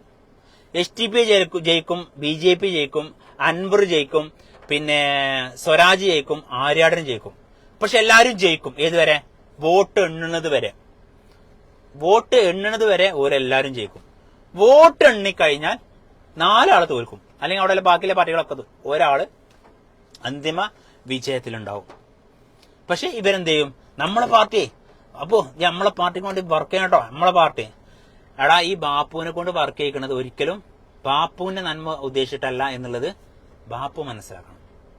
നീ എന്നോട് പറയാം, എടാ നമ്മളെ പാർട്ടി UDF എന്ന് പറഞ്ഞാൽ എന്താ അറിയങ്ങള്, നമ്മളെ ഇന്ത്യ രാജ്യത്ത് എന്ന് പറഞ്ഞാൽ അങ്ങനെയാണ്, ആവേശമാണ്. 4 സ്റ്റേറ്റിലെ UDF ഉള്ളൂ. കഴിഞ്ഞോ? 3 സ്റ്റേറ്റ് 22 സ്റ്റേറ്റ് വെച്ച് ഭരിച്ച ഒരു പാർട്ടിയായിരുന്നു UDF അല്ലെങ്കിൽ കോൺഗ്രസ് അല്ലെ. കോൺഗ്രസ് സഖ്യകക്ഷികളടക്കം 22 സ്റ്റേറ്റ് ഭരിച്ചിരുന്നു. ആ സ്ഥാനത്തേക്ക് എത്രയായി? ഇന്ന് വെറും 4 ഒതുങ്ങിയിരിക്കുകയാണ് അല്ലെ. അങ്ങനെ കുറഞ്ഞിട്ടുണ്ട് എങ്കിൽ, അങ്ങനെ അടി പോയിട്ടുണ്ട് എങ്കിൽ അതിന്റെ കാരണം ഈ ജനങ്ങളുടെ തിരിച്ചറിവാണ് എന്നുള്ളത് നാം മനസ്സിലാക്കണം. ജനങ്ങള് ഒരിക്കലും വിഡ്ഢികളല്ല. ജനങ്ങളെ വിഡ്ഢിയാക്കി കഴിഞ്ഞാൽ ജനങ്ങള് എന്ത് ചെയ്യും? കുറെ ആൾക്കാർ പ്രതിഷേധിച്ച് നോട്ടൊക്കെ വോട്ട് ചെയ്യും. നോട്ടൊക്കെ വോട്ട് ചെയ്താലും എന്തിനു വോട്ട് ചെയ്താലും അവർക്കൊരു അന്തിമ വിജയം ഉണ്ടാവും. ആ വിജയത്തില് അവര് ജയിക്കും ചെയ്യും. പക്ഷെ ജയിക്കുന്നത് നമ്മളെ നന്മക്കായിരിക്കണം. പിന്നെ നടു റോട്ടിൽ നിർത്തിയിട്ട് 5 പേർക്ക് നമ്മൾ വോട്ട് ചെയ്യുന്നുണ്ട് 5 വർഷം കൂടുമ്പോ. ഈ 5 പേരോട് നമുക്ക് ചോദ്യം ചെയ്യാൻ പറ്റും. ആരോടെങ്കിലും ചോദിക്കാറുണ്ടോ? നമ്മൾ കാര്യമായിട്ട് ശബ്ദിക്കാറുള്ളത് ആർക്കൊക്കെ അറിയാം? നമുക്ക് ഒരു MLA ആവാൻ നമ്മൾ ശബ്ദിക്കാറുണ്ട്, MP ആവാൻ ശബ്ദിക്കാറുണ്ട്, വാർഡ് മെമ്പർ ആകാൻ നമ്മൾ ശബ്ദിക്കാറുണ്ട്. നമ്മൾ ഇതിന്റെ ഇടയിൽപ്പെട്ട 2 ആൾക്കാരോ നമ്മൾ മൈൻഡ് ചെയ്യാറില്ല. ആരെയും ബൂത്ത് എന്താ പറയുക, ബ്ലോക്ക് പ്രസിഡന്റുമാരോട് അല്ലെങ്കിൽ ബ്ലോക്ക് പ്രസിഡന്റുമാരോടും ജില്ലാ പ്രസിഡന്റുമാരോടും നമ്മൾ വളരെ വലിയ ഗൗരവം കൊടുക്കാറില്ല. അവർക്ക് ചീത്ത കിട്ടാറുമില്ല. ചീത്ത കിട്ടുന്നത് പഞ്ചായത്ത് പ്രസിഡന്റിനായിരിക്കും. ജില്ലാ പ്രസിഡന്റുമാരെയും ബ്ലോക്ക് പ്രസിഡന്റുമാരെയും ചീത്ത പറഞ്ഞ ചരിത്രം എവിടെ കേട്ടുക്കണോ? ഇല്ല, എവിടെയില്ല. എന്ത്, അവര് ചീത്തയൊക്കെ അർഹരല്ലേ? അവര് സുരക്ഷിതരാണ്. എന്നാൽ ആ ഫണ്ടൊക്കെയാണ്. കാരണം ജില്ലാ പഞ്ചായത്ത് റോഡുകളുണ്ട്, നിങ്ങൾക്ക് അറിയില്ലേ? പഞ്ചായത്തിന്റെ റോഡ്, ജില്ലാ പഞ്ചായത്ത് റോഡ്, പല പല റോഡുകളുണ്ട്. ബ്ലോക്ക് പഞ്ചായത്ത് റോഡുകളൊക്കെ ഉണ്ട്. മനസ്സിലാവുണ്ടോ? നമ്മൾക്ക് എന്താ ഇതൊക്കെ പക്ക ബിസിനസ്സാണ് മക്കളെ. രാഷ്ട്രീയം എന്ന് പറഞ്ഞാൽ തന്നെ ബിസിനസ്സാണ്. രാഷ്ട്രീയത്തിൽ ഏറ്റവും കൂടുതൽ ബിസിനസ്സുകാരുള്ളതാണ്. ശ്രദ്ധിച്ചു നോക്ക് നിങ്ങൾ. ഈ രാഷ്ട്രീയ നേതാക്കന്മാരുടെ ഒരു കണക്ക് ഇങ്ങനെ എടുത്ത് നോക്ക്. ഞാൻ പറഞ്ഞു നിങ്ങൾ മെമ്മറിയിൽ കയറ്റി.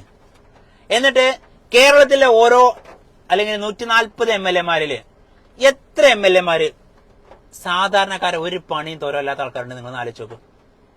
അവർക്ക് പക്ക റിയൽ എസ്റ്റേറ്റ് ബിസിനസ്സോ അല്ലെങ്കിൽ മറ്റെന്തെങ്കിലും ബിസിനസ്സോ ഉണ്ടാവും അല്ലേ? ആർക്കല്ലാത്തത്? ഇപ്പൊ ഞങ്ങളുടെ നാട്ടിലെ MLA-മാരെ പറ്റി പറയുകയാണെങ്കിൽ അൻവർ MLA 52 കോടിയുള്ള ആസ്തിയുള്ള ഒരു MLA ആണ്. പാവ MLA ആണ്. കാരണം ഇലക്ഷനിൽ നിൽക്കാൻ പോലും പൈസ ഇല്ലാത്ത പാവ MLA ആണ്. ആര്? അൻവർ. 52 കോടി ഉണ്ട്. 20 കോടി രൂപ അദ്ദേഹത്തിന് കടമുണ്ട് കേട്ടോ. അദ്ദേഹം ഇപ്പൊ റിപ്പോർട്ട് കൊടുത്ത കണക്ക് പ്രകാരം ഞാൻ പറഞ്ഞത്. അതുപോലെ നിലമ്പൂർ വഹാബ് ഇന്റർനാഷണൽ ബിസിനസ്സുകാരനാണ്. അതുപോലെ നിങ്ങൾ ഇങ്ങനെ ഓരോ MLA-മാരെടുത്ത് നോക്ക്. ഈ രാഷ്ട്രീയക്കാരിൽ ബഹുഭൂരിപക്ഷ ആൾക്കാരും ബിസിനസ്സുകാരാണ് എന്ന് പറഞ്ഞതില് അതിൽ നിന്ന് തന്നെ നിങ്ങൾക്ക് മനസ്സിലാക്കാം ഈ രാഷ്ട്രീയം കൊണ്ട് ഇവർ ഉദ്ദേശിക്കുന്നത് എന്താന്നുള്ളത്. പക്ക ബിസിനസ്. നമുക്കറിയുന്ന ഒരുപാട് ആൾക്കാരുണ്ട്. അവര് ഓരോ സിഗ്നേച്ചറിന് ലക്ഷങ്ങൾ വാങ്ങുന്ന പല പല ആൾക്കാരും. MLA-മാരല്ല കേട്ടോ ഉദ്ദേശിച്ചത്. ബൂത്ത് അല്ലെങ്കിൽ ജില്ലാ പ്രസിഡന്റുമാര്, മണ്ഡലം പ്രസിഡന്റുമാര് ഓരോ കോറികൾ അടുത്ത് ചെന്നിട്ട് അല്ലെങ്കിൽ ഒരു കമ്പനി വരുമ്പോ ആ കമ്പനി അവിടെ തുടങ്ങണമെങ്കിൽ അല്ലെങ്കിൽ ഞങ്ങൾ പ്രശ്നം ഉണ്ടാക്കും, അല്ലെങ്കിൽ ധർണ ഉണ്ടാക്കും, ഹർത്താൽ ഉണ്ടാക്കും, മറ്റത് എന്തെങ്കിലുമൊക്കെ പറഞ്ഞ് ഞങ്ങൾ പ്രശ്നം ഉണ്ടാക്കും എന്ന് പറഞ്ഞിട്ട് പൂട്ടിക്കും. ഒരു സ്ഥാപനം കേരളത്തിൽ തുടങ്ങണമെങ്കിൽ ആദ്യം MLA-മാരോ അല്ലെങ്കിൽ ആദ്യം അതത് പാർട്ടിക്കാരുടെ ഓഫീസിൽ ചെന്നിട്ട് പൈസ കെട്ടേണ്ട ഗതികേടാണെന്ന് കേരളത്തിലുള്ളത്. അതുകൊണ്ട് തന്നെയാണ് കേരളം ഗതി പിടിക്കാത്തതും. മനസ്സിലാവുണ്ടോ? സുബൈർ ബാപ്പു ഇത്രത്തോളം പറഞ്ഞെന്താറോ? സുബൈർ ബാപ്പുവിന് രാഷ്ട്രീയമുണ്ട്. എന്നാൽ സുബൈർ ബാപ്പുവിന് ഒരു രാഷ്ട്രീയക്കാരന്റെ തൊഴുത്ത് കെട്ടാൻ സുബൈർ ബാപ്പുവിന് കിട്ടൂല. പക്ക രാഷ്ട്രീയം പറയും. പക്ഷെ ഞാൻ കണ്ടത് അത് നല്ലതാണെങ്കിൽ നല്ലതിനൊപ്പം നിൽക്കും. BJP എന്ന പാർട്ടിയുമായി സപ്പോർട്ട് ചെയ്ത് നിൽക്കുന്ന ഒരാളാണ് ഞാൻ. അനുഭാവിയായിട്ട് നിൽക്കുന്ന ആളാണ്. സ്ഥാനമാനങ്ങളൊന്നും വാങ്ങിയിട്ടുമില്ല, നമ്മൾ ആഗ്രഹിച്ചിട്ടുമില്ല. പക്ഷെ BJP എന്ന പ്രസ്ഥാനത്തിൽ കുറച്ച് നമ്മുടെ മോദിജിയെ കുറിച്ച് നമ്മൾ കേൾക്കുമ്പോൾ നമുക്ക് മനസ്സിലാകുന്നത് മോദിജി എന്ന രാഷ്ട്രീയ നേതാവ് ഗുജറാത്തിന്റെ മുഖ്യമന്ത്രി ആയിരിക്കെ ആ കസേരയിൽ നിന്ന് ഇറങ്ങുമ്പോൾ ഏകദേശം 45 ലക്ഷം രൂപേന്റെ അടുത്ത് അദ്ദേഹത്തിന്റെ കയ്യിലുണ്ടായിരുന്നു. അദ്ദേഹത്തിന്റെ ഒപ്പം നിന്ന വർക്കേഴ്സിനും അദ്ദേഹത്തിന്റെ കുടുംബങ്ങൾക്കും ആ ക്യാഷ് കൊടുത്ത് ഒരു കയ്യിൽ 1 രൂപ പോലും ഇല്ലാതെയാണ് ഇങ്ങ് പ്രധാനമന്ത്രി കസേരയിലിരിക്കുന്നത്. മനസ്സിലാവുണ്ടോ? അതില് അത്രയും കറകളഞ്ഞ ഇന്ന് 11 വർഷം പിന്നിടുന്നു കേന്ദ്ര സർക്കാരിന്റെ ഭരണം. ഈ സ്ഥാനത്ത് അത് കോൺഗ്രസ് ആണെങ്കിൽ എത്ര അഴിമതി കേസുകൾ നമ്മൾ കേട്ടിട്ടുണ്ടാവും? ഇന്ന് വരെ ഒരു അഴിമതി കേസോ ഒരു പ്രശ്നമോ നമുക്ക് കേൾക്കാൻ പറ്റിയിട്ടില്ല.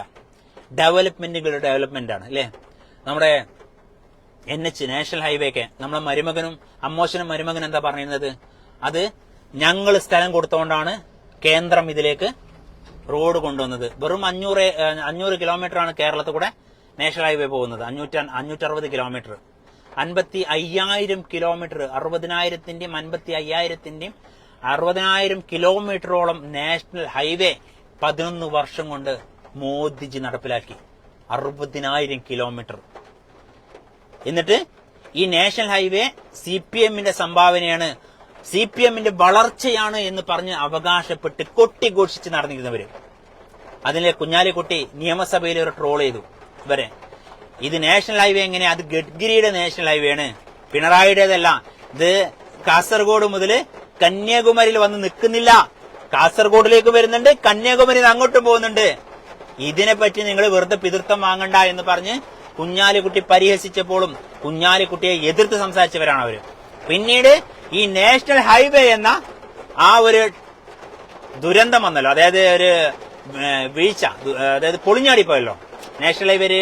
ഇപ്പൊ ഒരു മാസം മുമ്പ് ഒന്ന് തളർന്നല്ലോ, പൊളിഞ്ഞു വീടി.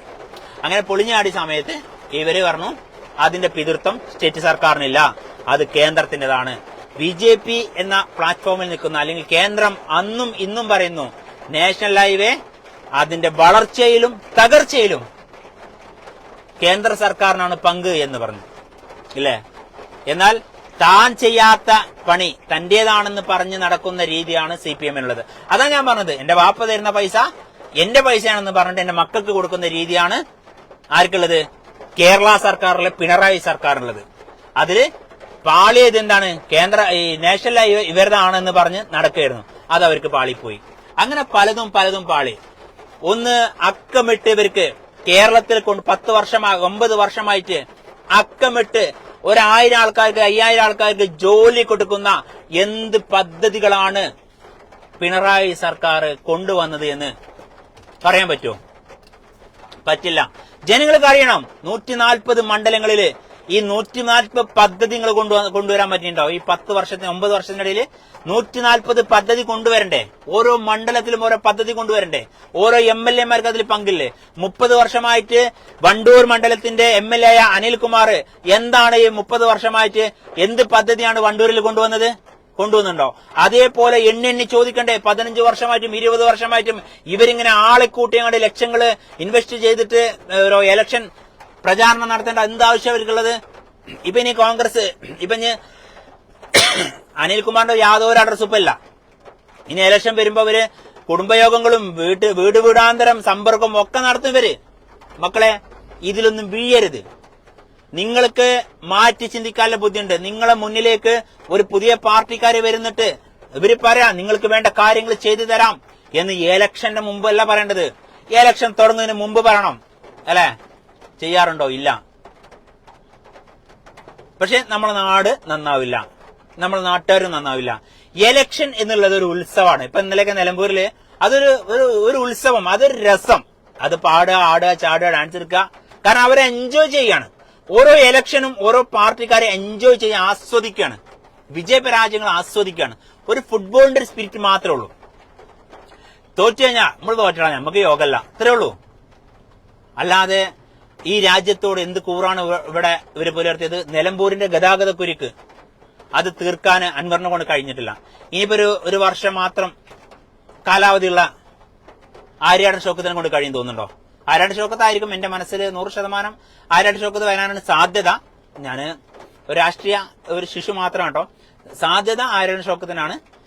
എന്നാൽ അൻവറിനെ എഴുതി തള്ളാനും പറ്റില്ല. അങ്ങനത്തെ ഒരു സിറ്റുവേഷനിലാണ് നിൽക്കുന്നത്.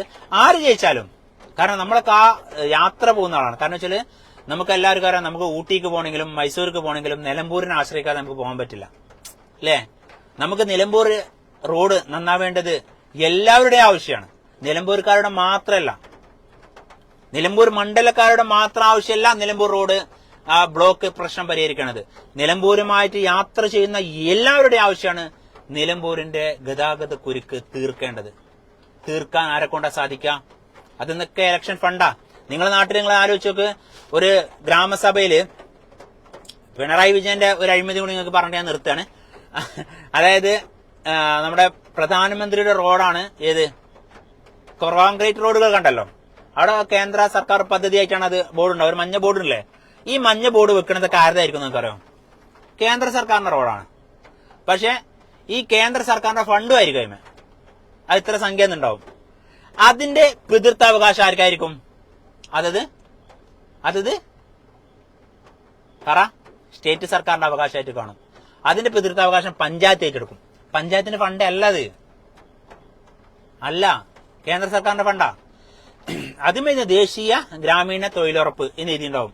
അല്ലെങ്കിൽ അതുമായി ബന്ധപ്പെട്ടുള്ള റോഡ് ഇത്ര ഫണ്ട്, അത് ഏത് അല്ലെങ്കിൽ വാർഡ് ആണെങ്കിൽ വാർഡ്, അല്ലെങ്കിൽ MLA ആണെങ്കിൽ MLA, ബ്ലോക്ക് ആണെങ്കിൽ ബ്ലോക്ക്, എന്തായാലും ഉണ്ടാവും. അതായത് ഇപ്പൊ കേന്ദ്ര സർക്കാരിന്റെ ഫണ്ടാണെങ്കിൽ കൂടുതൽ ഏത് വരും? ആ MP-യുടെ പേരിലായിരിക്കും ഉണ്ടാവുക. കേന്ദ്രത്തിൽ നമ്മളാളാ MP ആയിരിക്കും. അപ്പൊ ആ MP-യുടെ പേരുണ്ടാവും അല്ലെ? ഫണ്ടാരതാണ്. പക്ഷെ അതിന്റെ പിതൃത്വം ഏറ്റെടുക്കും, സർക്കാർ ഏറ്റെടുക്കും. അപ്പൊ അതൊക്കെ നമ്മൾ മനസ്സിലാക്കുക. അപ്പോ നിങ്ങളെ നാട്ടിൽ വരുന്ന വികസനങ്ങൾ അത് ആര് കൊണ്ടുവന്ന വികസനമാണ് വ്യക്തമായിട്ട് എഴുതിയിട്ടുണ്ടാവും. നമ്മളെന്ത് ഒരാളെ നമ്മളെ കണ്ണിങ്ങനെ പൂട്ടി വെച്ചു, എന്നിട്ട് പറയാ നിന്റെ പേരേ ഹമീദ്, അല്ലെങ്കിൽ നിന്റെ പേര് സുരേഷ് എന്നാട്ടോ, അല്ലെങ്കിൽ നിന്റെ പേര് ജോൺസൺ എന്നാട്ടോ, പക്ഷെ എന്റെ പേരെന്താണ്? സുബൈർ ബാപ്പു എന്നാണ്. അവന് എന്റെ പേര് ജോൺസൺ, ഞാൻ അറിഞ്ഞില്ലല്ലോ, അങ്ങനെ പറഞ്ഞിരുന്നു ഞാൻ. അപ്പൊ ഞാൻ പറഞ്ഞുകൊണ്ടിരുന്നത് എന്താ വെച്ചാല്, രാഷ്ട്രീയം എന്നുള്ളത് രാഷ്ട്ര നന്മക്കായിരിക്കണം. അത് നന്മ ചെയ്യുന്ന ആൾക്കാരെ തെരഞ്ഞെടുക്കുക. അവരവരുടെ പക്ക ബിസിനസ് കൊണ്ട് നടക്കുന്ന ആൾക്കാർക്ക് രാഷ്ട്രീയത്തിന്റെ കടിഞ്ഞാണ് കൊടുക്കാതിരിക്കുക. അൻവറിനെ സംബന്ധിച്ചിടത്തോളം 59 വർഷമായിട്ട് നിലമ്പൂർ അൻവറിനും പരീക്ഷിച്ചതാണ്. ആ പരീക്ഷണത്തിൽ അൻവർ അത്രത്തോളം വിജയിച്ചിട്ടില്ല എന്നാണ് ഞാൻ മനസ്സിലാക്കുന്നത്. അതിന്റെ ഒരു വിലയിരുത്തലാണ്. അതുപോലെ ഷൗക്കത്ത് 35 വർഷമായിട്ട് ഷൗക്കത്തിന്റെ ഫാദർ അവിടെ ഡെവലപ്മെന്റ് ചെയ്തു എന്നാണ്. അപ്പൊ എന്നോട് ഒരാൾ പറഞ്ഞു ഒരുപാട് ഡെവലപ്മെന്റ് ചെയ്തെന്ന് പറഞ്ഞു, ഒരു കോൺഗ്രസ്സുകാരൻ എന്നോട് പറഞ്ഞു. അപ്പൊ ഞാൻ പറഞ്ഞു ഷൗക്കത്തിന്റെ ഫാദർ ഡെവലപ്മെന്റ് ചെയ്ത് കുറച്ച് പദ്ധതികൾ അവിടെ കാണിച്ചു തരുന്നു പറഞ്ഞു. ഒന്നും പറയല്ല, നിലമ്പൂർ ടൗണ് അങ്ങനെയായിരുന്നു 35 വർഷം മുമ്പ്. ഞാൻ പറഞ്ഞു നിലമ്പൂർ ടൗണിൽ ഓരോ ബിൽഡിംഗ് കയറ്റിയത് ആര്യാണ്? ഷൗക്കത്തിന്റെ ഫാദർ ആര്യയുടെ മുഹമ്മദ്?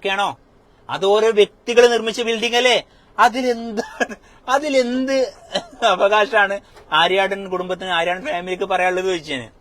ഇപ്പൊ ഒരു ടൗണ്, ബോംബെ ടൗണ് ഈ ബോംബെ ടൗൺ ഞാൻ വന്നതിന് ശേഷമാണ് ഇങ്ങനെ വന്നത് എന്ന് പറഞ്ഞാൽ ആ ബോംബെ ടൗണിലെ ബിൽഡിംഗ് ഒക്കെ ഇയാള് കയറ്റി കൊടുത്തൊന്നല്ലോ, അതോരോ വ്യക്തികൾ ചെയ്യുന്നല്ലേ.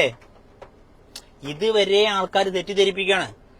അപ്പൊ പ്രിയമുള്ളവരെ, കുറെ ആയി നമ്മൾ ലൈവ് സ്റ്റാർട്ട് ചെയ്തിട്ട്. അപ്പൊ കുറെ ആൾക്കാർ ലൈവിലുണ്ട്, ഇപ്പോഴും ഉണ്ട്.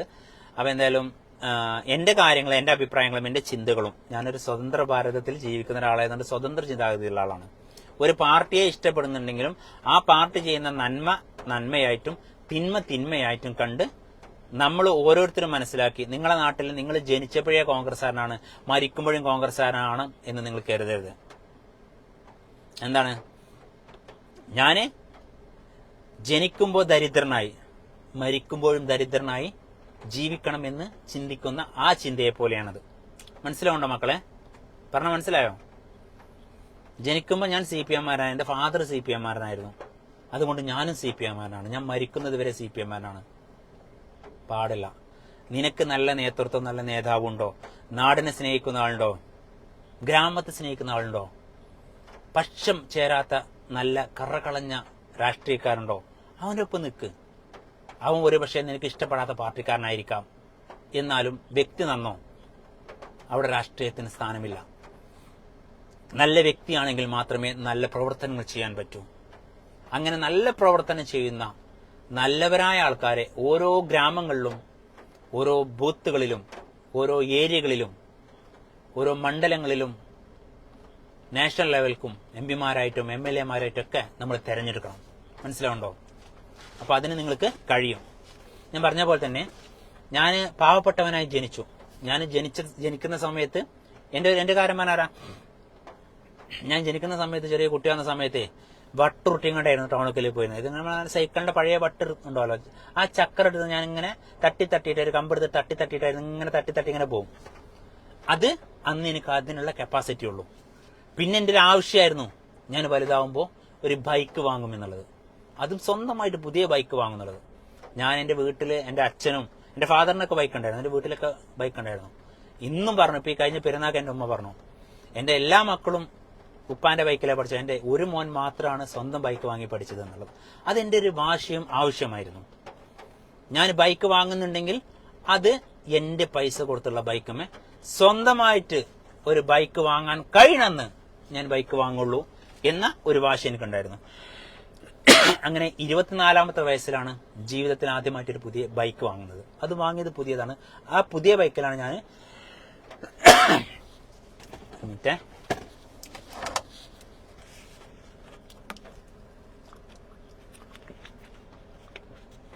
കുറെ നേരമായില്ലേ സംസാരിച്ചിട്ട്, അപ്പം ചങ്കിൽ വെള്ളം പറ്റിയതാണ്. അങ്ങനെ സ്വന്തമായിട്ടൊരു ബൈക്ക് വാങ്ങി 24-ാമത്തെ വയസ്സിൽ. അങ്ങനെ പുതിയ ബൈക്കിൽ, ഹീറോ ഹോണ്ടയുടെ ഒരു പുതിയ ബൈക്കിലാണ് ഞാൻ എന്ത് ചെയ്തത്, ബൈക്ക് ഓട്ടി പഠിക്കുന്നത്. പുതിയ ബൈക്കാകുമ്പോൾ കുറെ ആൾക്കാർ പറഞ്ഞു അവന് ഭ്രാന്താണ്, അവൻ പുതിയ ബൈക്ക് എടുത്തിട്ടൊക്കെ പഠിക്കുന്നത്, പഴയ ബൈക്ക് എടുത്തില്ല എല്ലാവരും പഠിക്കാം. അങ്ങനെ കുറെ ആൾക്കാർ പറഞ്ഞു. എന്റെ ബൈക്കാണ്, അഥവാ വീണ് കേടുവന്നാലും എനിക്ക് ആരോട് ഉത്തരം പറയണ്ട, അങ്ങനെ ഒരു ചിന്താഗതിയായിരുന്നു എനിക്ക്. അങ്ങനെ പിന്നെ വർഷങ്ങൾക്ക് ശേഷമാണ് ഞാനൊരു കാറ് എടുക്കണം ചിന്തിച്ചത്. എത്രയോ വർഷം, കറക്റ്റ് പറയാന്നുണ്ടെങ്കിൽ ഞാൻ 35-ാമത്തെ വയസ്സാണെന്ന് തോന്നുന്നുണ്ട്. ഒരു 10 വർഷത്തിന് ശേഷമാണ് ഞാൻ കാറ് വാങ്ങുന്നത്. അന്ന് ഞാൻ വാങ്ങിയത്, അന്ന് പഴയ കാറാണ് വാങ്ങിയത്, എന്നാലും എന്റെ കാറായിരുന്നു. ഒരു ഇൻഡിക്കയുടെ കാറ്, 35,000 രൂപേന്റെ കാറാണ് വാങ്ങിയത് ഫസ്റ്റ്. മനസ്സിലാവുണ്ടോ? ആ 35,000 രൂപേന്റെ കാറ് വാങ്ങിയിട്ടാണ് ഞാൻ പഠിച്ചത്. വേറെ ആൾക്കാരെ കാറിൽ പഠിച്ചിട്ടില്ല. പിന്നെ ഞാനൊരു തവേര വാങ്ങി, അതും എന്റേതായിരുന്നു. പിന്നെ ഇന്നിപ്പോ നിങ്ങളോട് നിന്ന് സംസാരിക്കുന്ന ഈ കാറ്, ഇത് ഫ്രഷാണ്, പുതിയ കാറാണ്. എന്റെ കുടുംബത്തില് എന്റെ അനിയന്മാരൊക്കെ എന്റെ മുമ്പ് വാഹനം എടുത്ത് എക്സ്പീരിയൻസ് ആയിട്ട്, പക്ഷെ എന്റെ കുടുംബത്തില് പുതിയ കാർ വാങ്ങുന്ന ആദ്യത്തെ ആള് ഞാനാണ്. മനസ്സിലാവുണ്ടോ? കാർ എല്ലാവർക്കും ഉണ്ടാവും, ഇതിൽ പുതിയത് വാങ്ങുമ്പോൾ അതിനൊരു പുതുമയുണ്ട്. എന്റെ കുടുംബത്തില് എന്റെ വീട്ടിൽ എല്ലാവരും പറയാം, വീട്ടിലെല്ലാവർക്കും അനിയന്മാർക്കൊക്കെ കാറ് വർഷങ്ങൾക്ക് മുമ്പുണ്ട്. ഞാൻ വാങ്ങുന്നതിന് എത്രയോ വർഷങ്ങൾ മുമ്പ് വരെ വാങ്ങിയിട്ടുണ്ട്. പക്ഷെ എന്റെ കുടുംബത്തില് ഒരു ഫ്രഷ് കാറ്, പുതിയ കാറ് വാങ്ങുന്നത് അത് ഞാനാണ്. അപ്പൊ നമ്മൾ എന്താ പറഞ്ഞു തരാം, നമുക്ക് നമ്മളായിരിക്കണം, നമുക്ക് നമ്മളതായിട്ടുള്ള ചിന്ത വേണം, നമ്മളായി ജീവിക്കുക, നമുക്ക് നമ്മളതായിട്ടുള്ള കാഴ്ചപ്പാട് വേണം. മറ്റുള്ളവൻ പോകുന്ന റൂട്ടിൽ നമ്മൾ പോകുക എന്നുള്ളത് നമ്മുടെ ചിന്തയല്ല. ഞാൻ അന്ന് വട്ടുരുട്ടി അല്ലെങ്കിൽ സൈക്കിളിൽ പോയിരുന്ന ആളാണ്. അന്ന് ഞാൻ സൈക്കിളിൽ പോയി എന്നുള്ളത് അന്നത്തെ എന്റെ സിറ്റുവേഷന്. അന്ന് എന്റെ കാറിൽ പോയി എന്നുള്ളത്, അല്ലെങ്കിൽ സോറി, അന്ന് ബൈക്കിൽ പോയി എന്നുള്ളത് അന്നത്തെ എന്റെ സിറ്റുവേഷന്. ഞാൻ മരണം വരെ ബൈക്കിലേ പോവുള്ളൂ, മരണം വരെ ഞാൻ ഈ സൈക്കിള് ഞാൻ കൈവിടില്ല, ഈ സൈക്കിളിൽ ഞാൻ അവസാനം വരെ പോകുള്ളൂ, ഈ ബൈക്ക് ഓടിച്ചിട്ട് ഞാൻ അവസാനം വരെ പോകുള്ളൂ എന്ന് ചിന്തിക്കുന്നത് അത് എന്റെ വിഡ്ഢിത്തരാണ്. നേരെ മറിച്ച് പാവപ്പെട്ടവനായി ജനിച്ചത് എന്റെ തെറ്റല്ല. ഞാൻ പാവപ്പെട്ട കുടുംബത്തിൽ ജനിച്ചത് അത് എന്റെ തെറ്റല്ല മക്കളെ, നിങ്ങളെയും തെറ്റല്ല. നിങ്ങൾ പാവപ്പെട്ട വീട്ടില് ജനിച്ചിട്ടുണ്ട് എങ്കിൽ അത് നിങ്ങൾ ആരും ചെയ്ത തെറ്റല്ല. നേരെ മറിച്ച് നിങ്ങൾ പാവപ്പെട്ടവനായി മരിക്കുക എന്നുള്ളത് നിങ്ങളുടെ മാത്രം തെറ്റാണ്. അതിന് ഉത്തരവാദിത്വം നിങ്ങൾ മാത്രമാണ്, അതിന് നിങ്ങളെ വീട്ടുകാർ ഉത്തരവാദിയല്ല. അപ്പൊ എന്ത് ചെയ്യണം? കഠിനാധ്വാനം വേണം, ഓരോന്നിനും വ്യക്തമായ തീരുമാനങ്ങൾ വേണം, ഓരോന്നും വ്യക്തമായ ചുവടുകളോടെ മുന്നോട്ട് കൊണ്ടുപോകാൻ നിങ്ങൾക്ക് കഴിയണം. ചിന്താഗതിയുള്ള മനുഷ്യന് മാത്രമേ ദീർഘവീക്ഷണം ഉണ്ടാവുള്ളൂ, ദീർഘവീക്ഷണമുള്ള മനുഷ്യന് മാത്രമേ നല്ല ചിന്തകൾ വരുള്ളൂ. നിങ്ങൾക്ക് നല്ല ചിന്തകളും നല്ല ദീർഘവീക്ഷണവും മറ്റുള്ളവരെ എങ്ങനെ സഹായിക്കണം എന്നതിനെ കുറിച്ചുള്ള ചിന്താബോധവും നിങ്ങൾക്ക് ഉണ്ടാവട്ടെ. എല്ലാവർക്കും നല്ലൊരു ശുഭദിനം നേർന്ന് ഈ വീഡിയോയോട് അവസാനിപ്പിക്കുന്നു.